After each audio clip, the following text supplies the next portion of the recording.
Hola, ¿qué tal? ¿Cómo les va? Muy bienvenidos. Esto es Tesis de Salud, nuestra cita semanal donde aprendemos juntos a cuidarnos más y mejor. Hoy vamos a estar hablando de un tema preocupante, la situación de las terapias intensivas en nuestro país en medio de la pandemia. También te vamos a estar contando acerca de algunas tecnologías que se están desarrollando en la Argentina en relación con el coronavirus. Y vamos a hablar también de los chicos, qué está pasando con la salud de nuestros niños ahora que todo comienza a reactivarse. Todos estos temas en Tesis de Salud. Quédate que ya comenzamos.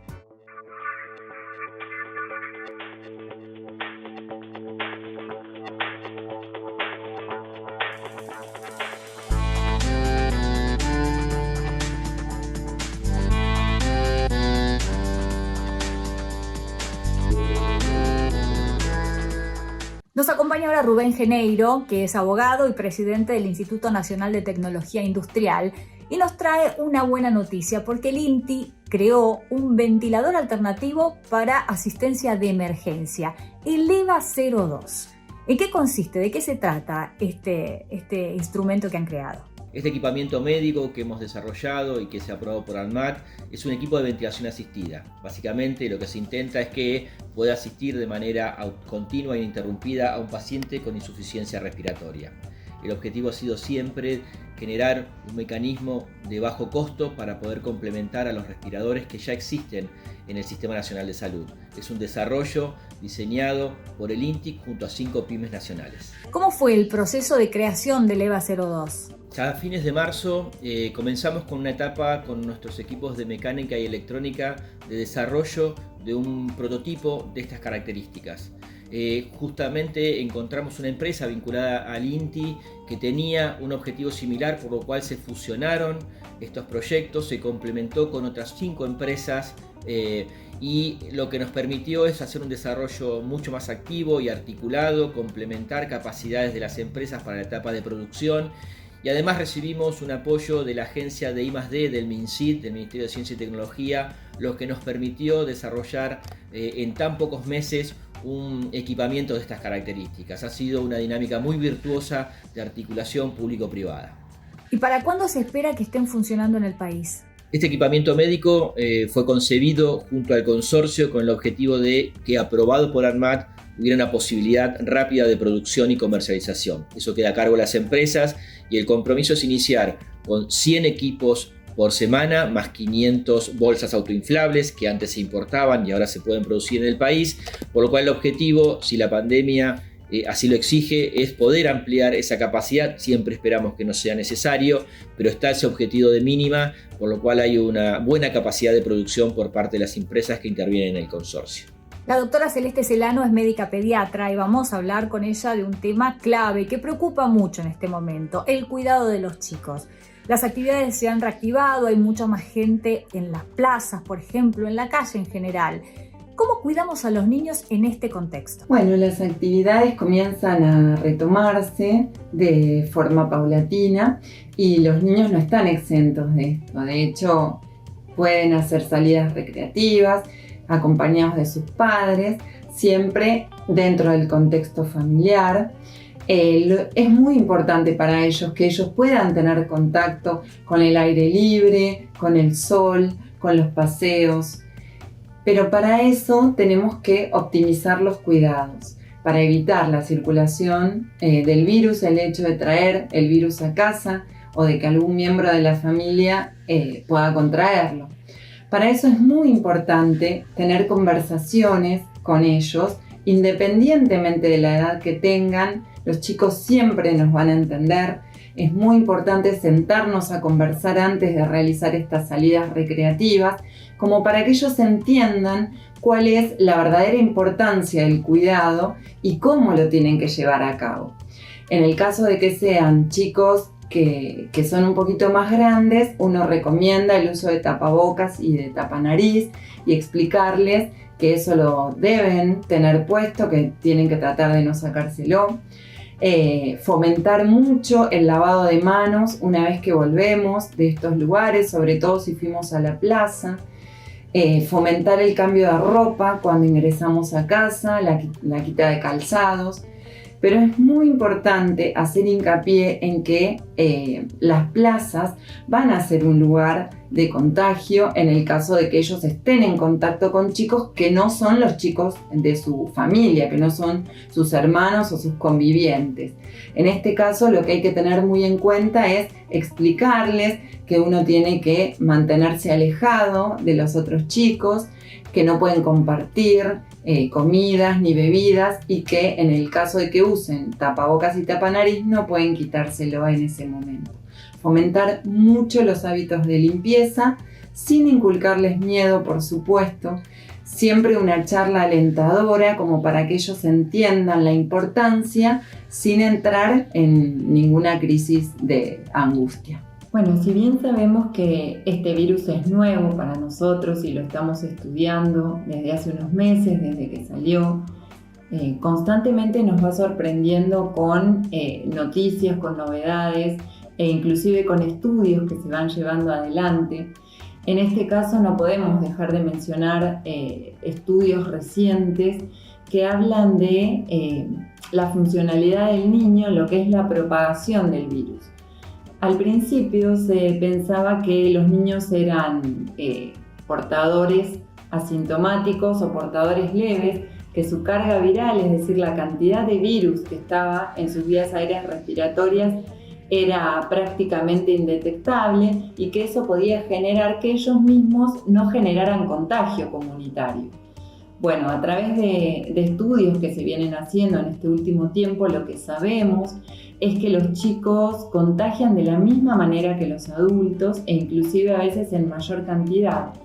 Y esto se debe justamente a que la mayor cantidad de concentración que tienen en las vías aéreas respiratorias del virus puede generar una propagación tal que hace que, bueno, por eso tengamos que tener mucho mayor cuidado con la circulación de los niños en lo que es la sociedad y la comunidad. Creo que uno de los motivos por los cuales se han cerrado las escuelas, se tiene mucho mayor cuidado con el tema de las plazas, del transporte público, del contacto que puedan generar entre ellos en lugares cerrados, como en peloteros o como en cumpleaños. Bueno, justamente podrían estar hablándonos de esta propagación del virus que tiende a ser tan certera como en los adultos. Si bien los niños tienen una tendencia a hacer menos síntomas durante la enfermedad, esto no quiere decir que su carga viral, es decir, la concentración que puedan llegar a tener de virus en el organismo, sobre todo en los lugares en donde se queda adherido el virus, que es sobre todo en las vías respiratorias altas, esa misma carga viral tiene la misma importancia que en el adulto e inclusive se está hablando de que podría llegar a ser mayor. Si bien los niños hacen estas formas más asintomáticas, más leves, quizás cursan solo con tos o con registros febriles o subfebriles que no se extienden en el tiempo, quizás no hacen tantas complicaciones graves como lo que estamos viendo en el adulto. Sí sabemos que esto se debe a que los niños pequeños, sobre todo cuanto más pequeños son, el número de receptores para ese virus es mucho menor y por eso el virus afecta de manera prácticamente leve a los menores de edad, ¿sí? a la población pediátrica.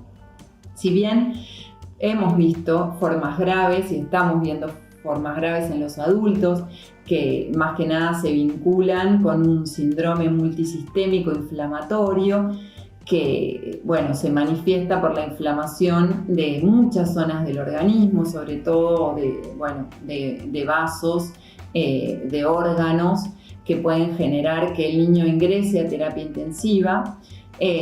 La hospitalización de los niños, es decir, su internación, es en mucha menor medida que la medida que estamos viendo en los adultos.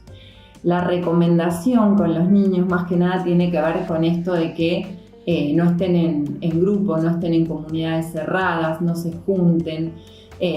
Las medidas que se toman como para mantener a los niños lo más alejados posibles de las personas de riesgo, son todas esas normas que debemos respetar, ¿no? Tener en cuenta que ellos también necesitan del cuidado del lavado de manos, del uso de protección de barbijo en el caso de que tengan la edad como para poder usarlo, ¿sí? De cambiarse la ropa cuando vienen de afuera, de tratar de no estar en comunidad en las plazas, porque bueno, todo esto nos lleva a pensar que los niños son grandes transmisores del virus en lo que es la circulación comunitaria.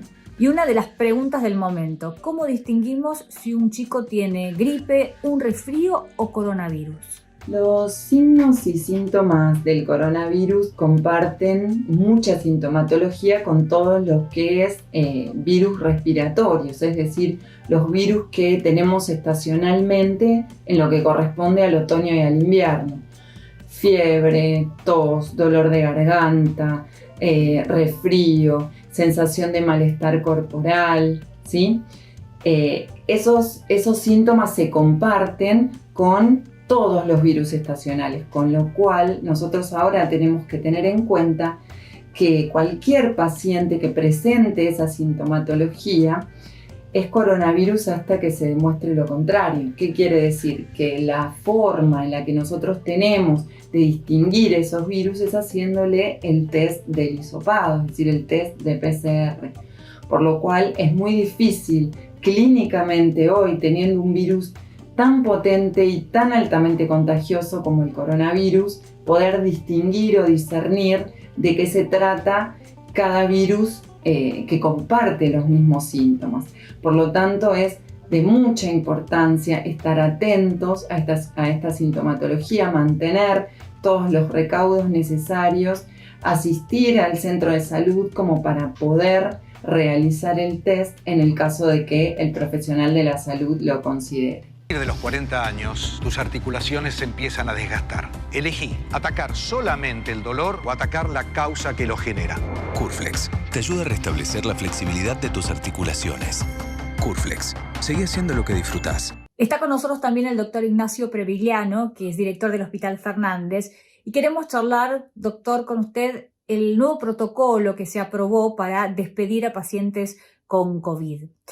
A partir de este protocolo, ¿quiénes pueden ingresar para despedir y acompañar a sus seres queridos? Buenos días.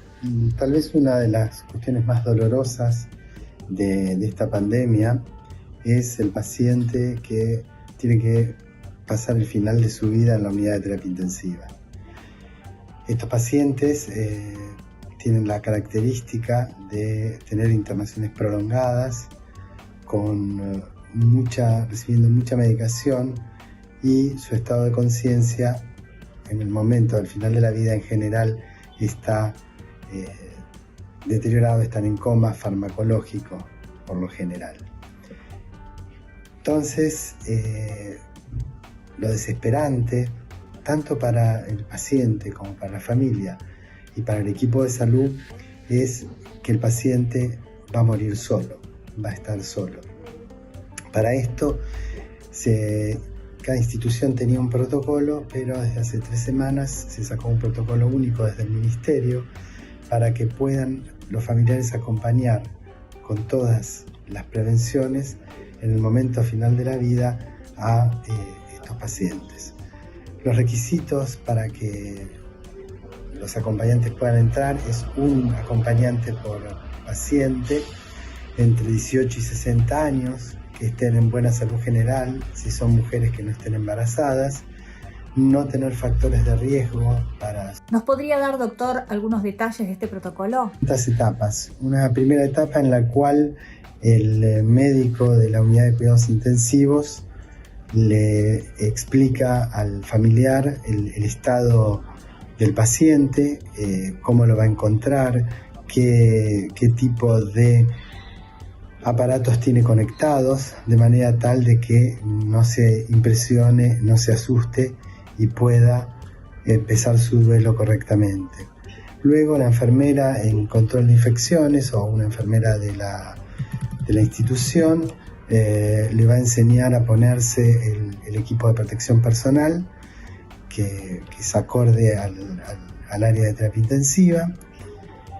Se le va a explicar cómo tiene que moverse, cómo tiene que cuidarse, el área limpia, el área sucia.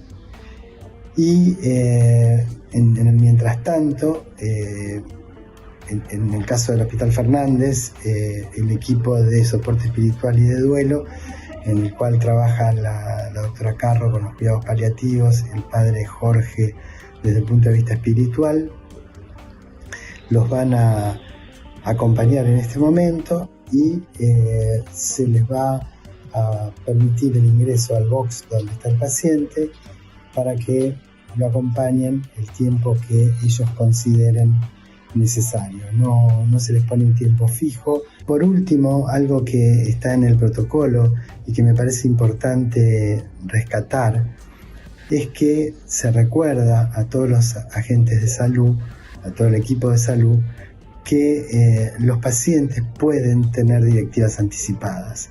Es decir, que el paciente puede negarse a recibir un tratamiento que él considere que va más allá de sus expectativas. Y esto es un punto importante que lo sepamos todos. Primero, como pacientes, que podemos decir, yo quiero que mi tratamiento culmine en esto, no quiero, por ejemplo, ser ventilado mecánicamente porque tengo mis prevenciones respecto a eso. Y una vez charlado, conversado, los médicos tienen la obligación de respetar la decisión del paciente.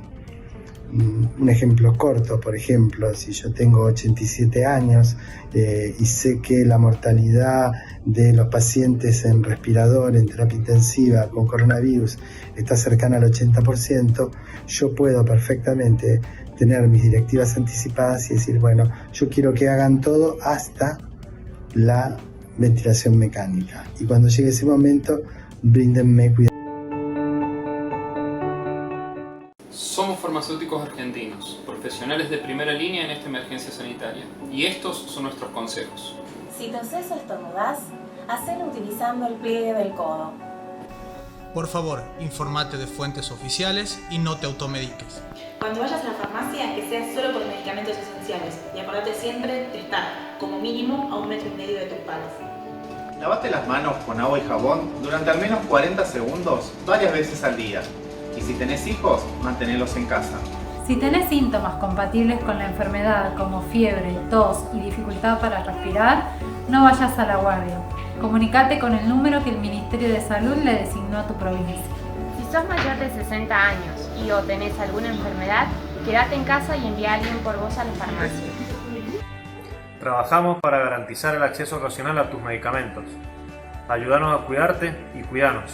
Solo de nosotros depende el costo que tendrá esta pandemia. Por favor, quédate en casa. Quédate en casa. Quédate en casa. Quédate en casa. Quédate en casa. Quédate en casa. Quédate en casa. Quédate en casa. Quédate en casa. Quédate en casa.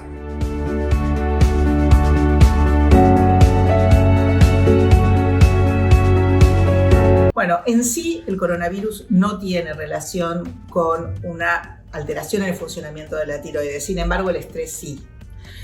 ¿Y cómo es este mecanismo? Bueno, a partir de el estrés pues, se modifica y se impacta a nivel de la inmunidad. Pero una cosa es la inmunidad por la defensa y eso, es otro capítulo. Y otro es la parte en la cual el sistema inmunitario puede habilitarse para fabricar anticuerpos dirigidos contra la tiroides. Y estos anticuerpos pueden ser estimulantes o inflamatorios. Quiere decir que si yo inflamo la tiroides, llego a una enfermedad crónica que es el hipotiroidismo por tiroiditis de Hashimoto. Y si son anticuerpos los que aparecen que estimulan la glándula tiroides, voy hacia el hipertiroidismo, es decir, enfermedad de Graves-Basedow. ¿Y cómo las diferencio? ¿Cómo sé si puedo estar atravesando alguna de estas enfermedades? Bueno, la tiroides es como un regulador metabólico. Entonces, Cuando la tiroides funciona de menos, aparecen todas nuestras funciones en menos, es decir, cansancio, desgano, piel seca, caída de cabello, constipación, frío, el corazón late más lento, y en cambio cuando es hipertiroidismo es este regulador que se va para el más. Y el más significa calor, todo lo contrario, calor, excitación, insomnio, diarrea, sudoración, todo lo que es esta taquicardia, el corazón late más rápido, es decir, todo va para un lado o para el otro. Y por supuesto, como siempre, en estos tiempos en que tantas costumbres han cambiado, tenemos los consejos para seguir sintiéndonos bien del doctor Norberto Fuhrman, especialista en fisiatría y kinesiología. Durante esta cuarentena nos vemos obligados a estar tan encerrados que no tenemos tiempo para poder ejercitarnos. Es importante saber que uno de los ejercicios más importantes que tenemos que hacer es el caminar. Pero bueno, lógico, falta espacio, así que lo tenemos que inventar, tenemos que crearlo. Si usted tiene alguna dificultad, sería interesante que camine, por ejemplo, alrededor de la mesa, porque los respaldos de las sillas van a actuar como una baranda para poder sostenerse y no perder el equilibrio. Si tiene mucha dificultad, esos respaldos los puede poner con los asientos hacia afuera, pone 3 sillas de la derecha, 3 de la izquierda, se va agarrando y va caminando, sosteniéndose. Puede hacer esas marchas y distintos circuitos, por ejemplo, alrededor de la mesa, de ahí pasa al sillón y da una vuelta o 2 o 3 alrededor del sillón. Si tiene una casa que es bastante grande, empieza a recorrer y haga un circuito que puede entrar por un balcón, pueda pasar por las habitaciones, siempre que tenga una entrada y una pequeña salida, le va a dar el circuito adecuado para que usted lo pueda hacer. Si el departamento o la casa es chica, busque los lugares y poner algunos conos, alguna botella y pueda estar haciendo de una botella a otra pequeños circuitos. En los teléfonos celulares figuran aplicaciones que miden la cantidad de pasos adecuados. ¿Y cuántos son los adecuados? No menos de 2000 pasos. Eso equivale en una persona que esté un poquitito entrenada en el orden de los 20 minutos, media hora aproximadamente. Lo ideal sería hacer 40 minutos. En 40 minutos usted puede llegar a hacer a un paso veloz unos 4 kilómetros. Esto es importante y si usted tiene algún inconveniente porque el lugar es chico, busque alguna escalera y puede subir y bajar las escaleras. ¿Por qué? Porque hay un músculo que es muy importante, que se llama cuádriceps, que va en la zona del muslo por adelante, desde la ingle hasta la rodilla. Ese músculo es el que sostiene todo lo que es el equilibrio, es el músculo que la para cuando está sentada, cuando tiene que subir un escalón o el cordón de la vereda, es el músculo que le da elegancia. ¿Por qué? Porque una persona que no tiene ese músculo cuádriceps tambalea, se tiene que apoyar en distintos elementos para poder levantarse, por ejemplo, del inodoro, de un auto. Salir de un auto es un suplicio cuando no se tiene ese músculo.